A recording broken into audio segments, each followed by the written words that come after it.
Aujourd'hui, toute l'équipe de Donner au suivant arbore un coquelicot afin de se remémorer les 100 000 Canadiens qui sont décédés en service militaire.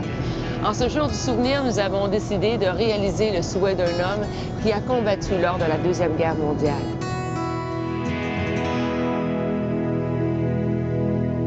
Mon souhait, c'est de réaliser le rêve de mon père. Un rêve qu'il a depuis une cinquantaine d'années, depuis son retour presque de la dernière guerre mondiale. C'est un ancien combattant. Il a fait la bataille de l'Atlantique, qui est finalement la bataille qui a réglé le cas d'Hitler. Et il a toujours souhaité y retourner pour voir ce qu'était devenu ce pays-là, libéré. Mais c'est ça, la vie de famille est arrivée, 4 enfants. Il a toujours fait passer tout le monde avant lui. Puis il s'est remarié il y a 3 ans, à l'âge de 80 ans. Et sa conjointe m'a dit récemment qu'il faisait encore des cauchemars de la guerre. Puis je me dis que de retourner là-bas, justement de voir que ce pays-là maintenant est beau, que ce pays-là est libéré, j'ai l'impression que peut-être ça chasserait les derniers démons. Puis que je voudrais que pour les années qui lui restent à vivre, qu'il soit libéré des traumatismes qui subsistent encore. Puis je pense qu'en faisant ce voyage-là, il pourrait. Je peux pas croire qu'il va mourir en faisant encore ces cauchemars-là.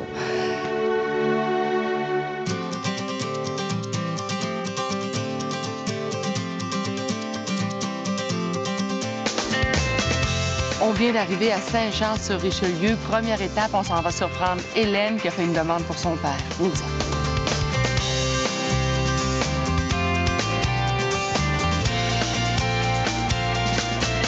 Bonjour!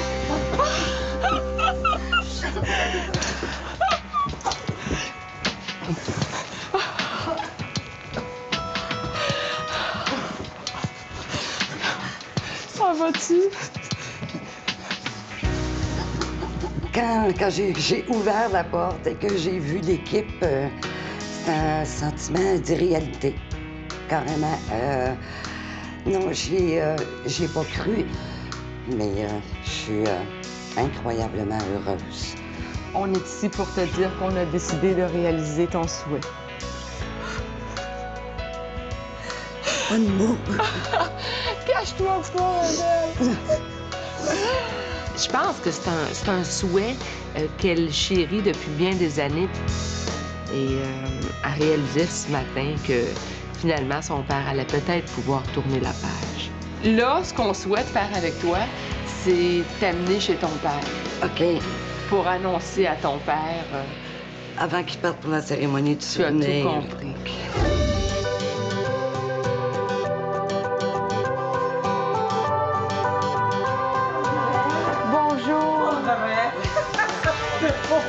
Oui, comment allez-vous? Ça va bien. Parle d'une belle surprise ce matin. Vous avez des frissons? Oui, j'ai des frissons. Je n'en croyais pas mes yeux. Je suis restée comme pétrifiée un petit peu pour quelques secondes. Puis là, le cœur s'est mis à me battre. Là, j'ai un pacemaker, puis ça... il activait. Fait qu'on est ici, en fait, ce matin, M. Boivin, pour vous annoncer que tous les 3, vous partez en Angleterre dans 2 semaines. 3, c'est pas vrai. Dans 2 semaines? Dans 2 semaines! Ma robe de chambre matin. L'espace d'un moment, j'ai revu l'Angleterre. Et puis, ça m'a fait énormément plaisir.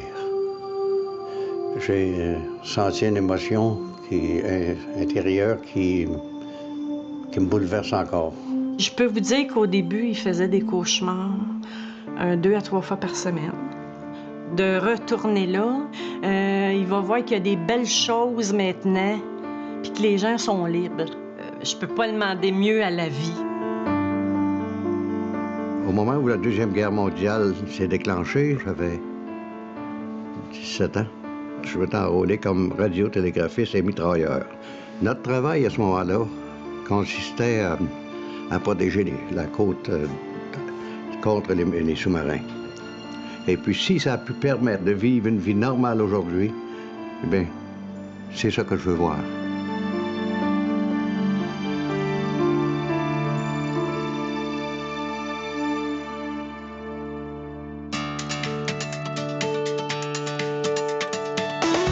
Aujourd'hui, c'est le jour du départ. On attend la famille Boivin. Le vol est prévu à 19h45. En ce moment, il est 16h. On est dans les temps. C'est un besoin que je ressens intérieurement, de vouloir revoir les places que j'ai vécues à l'âge où on est des enfants et où on se prend pour des hommes. C'est un devoir d'aller rendre hommage aux gens qui sont disparus. Je l'accepte beaucoup en souvenir de tous ces gens-là. Puis je voudrais que ce soit un hommage qu'on leur rende.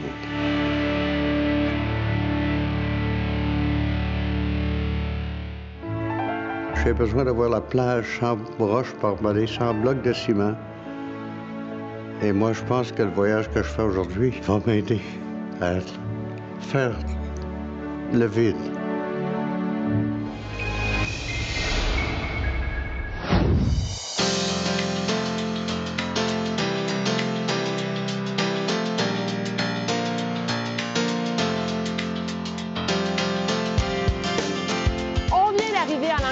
Et comme vous pouvez le constater, on est prêt à affronter le climat de Londres. C'est le fun parce qu'on fait pas trop tourner. On y va! Pourquoi pas? Allez!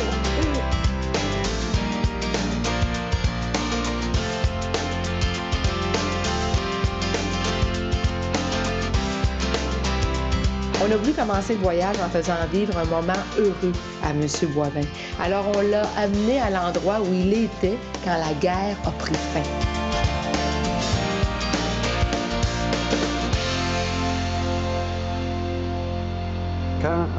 Quand on est arrivé cet après-midi, ce midi, c'est-à-dire Piccadilly Circus et Trafalgar Square, j'ai eu des émotions que je ne croyais jamais ressentir de nouveau. J'ai revu dans ma mémoire ce que je voyais, ce que j'ai ressenti, ce que j'ai vécu il y a 60 ans passés. Cette mer de monde qui bougeait, qui dansait, qui pleurait, qui riait et qui festoyait parce que la guerre était terminée. C'est un sentiment qui ne quittera jamais. Aujourd'hui, le secteur, comme je le vois aujourd'hui, après avoir vu les vitrines placardées, seulement quelques véhicules militaires circuler, aujourd'hui, je vois tout ça illuminé. C'est sûr que ça a une très grande importance pour moi.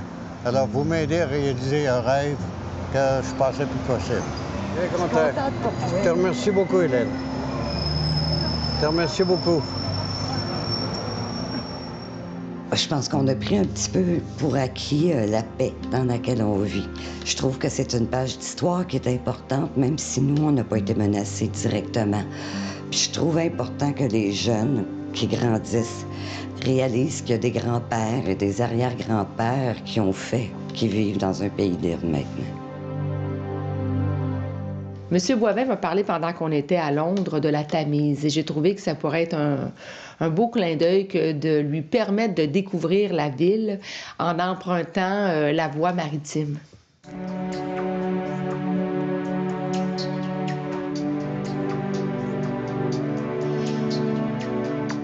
Le fait de faire ce voyage-là avec Hélène et ma femme m'a sécurisé. Ça m'a permis de partager et peut-être de se connaître sur un autre angle.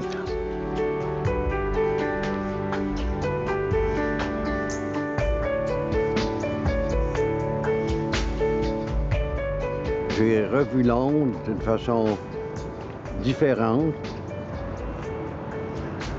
Je dirais que c'est beaucoup mieux que ce que j'espérais. C'est magique. Dans toute sa clarté, en dehors du blackout, c'est encore plus fantastique.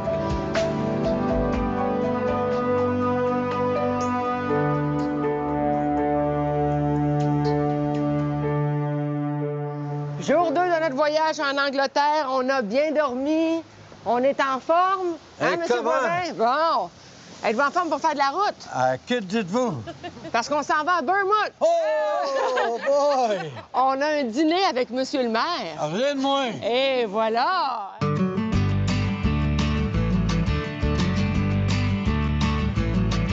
C'est très important pour M. Boivin d'aller à Bournemouth, l'endroit où il avait mis les pieds pour la première fois quand il est débarqué en Angleterre.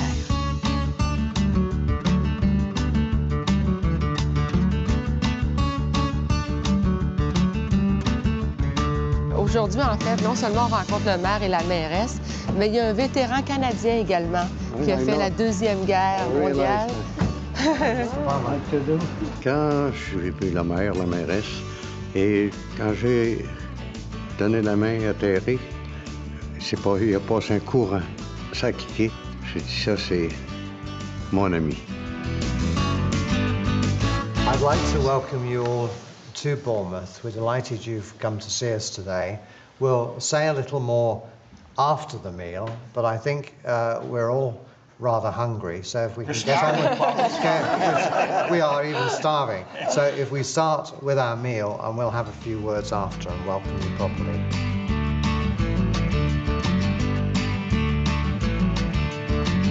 Originally from Montreal, lived in the East End of Montreal, and then I joined the Navy, and I came here and met an English girl. I settled here and been here ever since. And it's not so cold here as it's back home.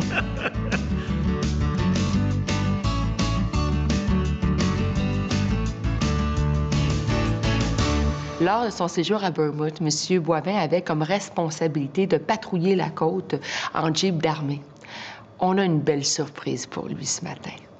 Monsieur Boivin, vous avez manifesté le désir d'aller voir la plage, où vous aviez l'habitude de patrouiller. Eh bien, c'est ce qu'on va faire ce matin, mais pas n'importe comment. C'est comme ça que vous allez aller à ça. Oh, that's why Barney is there. Oh, that's the reason for Barney to be here. You should have told me. Why didn't you tell me? I was told, no.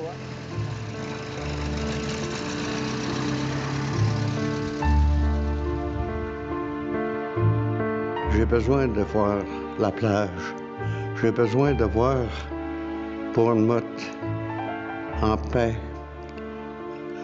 J'ai besoin de voir la plage sans broches barbelées, sans blocs de ciment.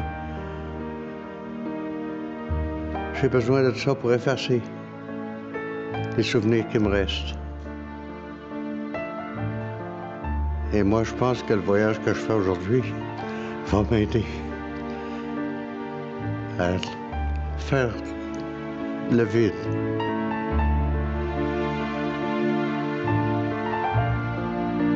Je pense que pour savoir où tu t'en vas, puis pour comprendre ton présent, il faut que tu comprennes ton passé aussi.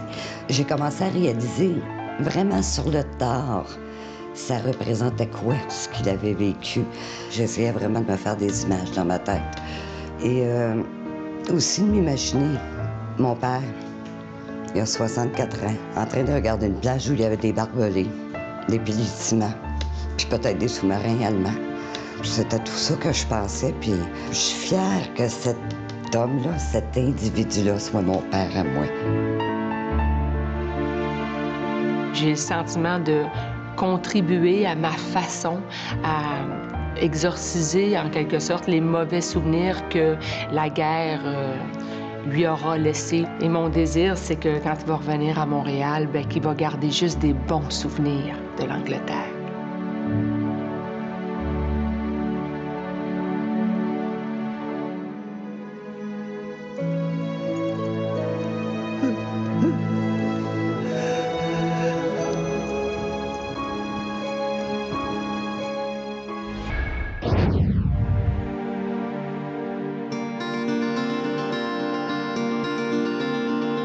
Après 4 jours de voyagement, on se demandait si on allait avoir l'énergie pour se rendre à Cheveneux parce qu'il restait encore beaucoup de kilométrage à faire pour se rendre à destination.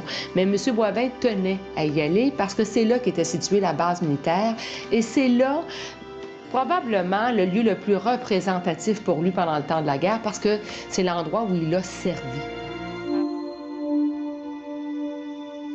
Ce qui m'a touché le plus, c'est de voir l'espèce de monument fait avec une hélice d'avion endommagée à la mémoire des aviateurs qui sont jamais revenus. J'ai des amis qui sont jamais revenus. Quand j'ai vu qu'il y avait quelque chose, un souvenir de nous autres sur cette base-là, j'étais très heureux. J'étais très content.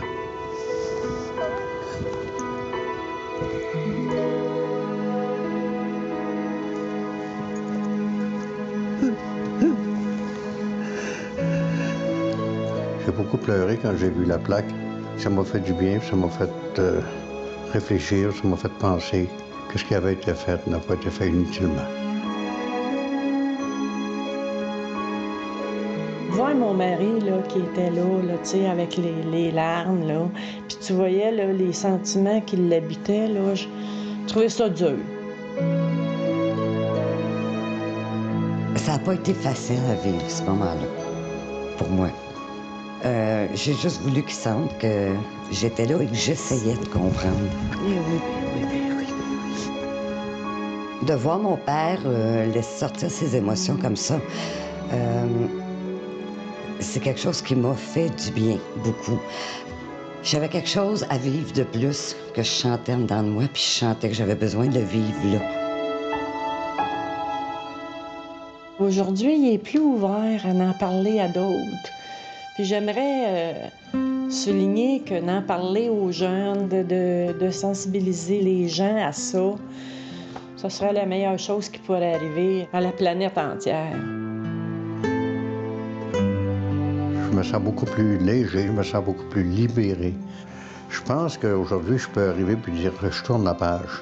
Vous m'avez aidé à atteindre ce stage-là où je pense que je peux en parler d'une façon désinvolte, si on veut. Sincèrement, je pense que j'ai plus rien à lui souhaiter parce que je suis convaincue que maintenant le dossier est fermé, puis qu'il ne fera plus de cauchemars, puis que il vient de vivre la plus belle chose qu'il pouvait vivre avant de mourir. Quelqu'un, maintenant, au Québec, connaît mon histoire, connaît ce que j'ai fait et peut reconnaître ce que tous les anciens combattants ont fait pour garder le monde libre et nous permettre aujourd'hui de parler notre français et de vivre selon nos désirs. Ça m'a aidé énormément. Je pense que la guerre n'est jamais une solution.